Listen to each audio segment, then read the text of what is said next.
இந்தியாவில் அனைத்து தலைவரும் மதிக்கக்கூடிய ஒரு தலைவராக திகழ்ந்தவர் ஜார்ஜ் பெர்னாண்டஸ் என்று புரட்சி அதிமுக தலைவர் புகழேந்தி தெரிவித்துள்ளார். சென்னை டி நகரில் முன்னாள் மத்திய அமைச்சர் ஜார்ஜ் பெர்னாண்டஸின் 97வது பிறந்தநாள் விழா கொண்டாடப்பட்டது.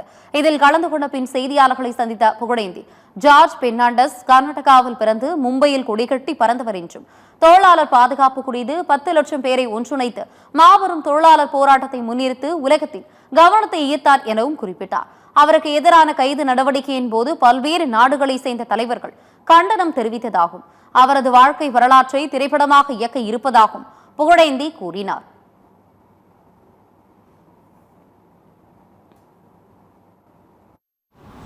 முன்னாள் மத்திய அமைச்சர், நாடு மாத்திரமல்ல உலகம் முழுவதும் தெரிந்த கர்நாடகாவிலே பிறந்து கொடிகட்டி பறந்தார்கள். மும்பை சென்று ஒரு 10 லட்சம் பேரை கொண்டு ஒரு மாபெரும் தொழிலாளர்கள் போராட்டத்தை நடத்தி உலக கவனத்தையே ஈர்த்தவர்கள் அவர்கள்.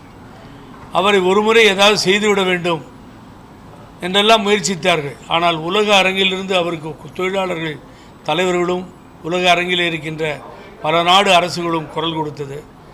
அவர்கள் சிறையில் இருந்து கொண்டே நாடாளுமன்றத்துக்கு வெற்றி பெற்றார்கள்.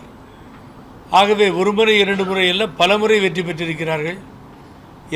எல்லா தலைவர்களும் போற்றக்கூடிய ஒரு தலைவராக இருந்திருக்கிறார். ஆகவே அவருடைய வரலாறை சினிமா எடுக்க வேண்டும் என்று முயற்சி செய்து இப்பொழுது அறிவித்திருக்கிறார்கள். அது வெற்றி பெற வாழ்த்துக்கள்.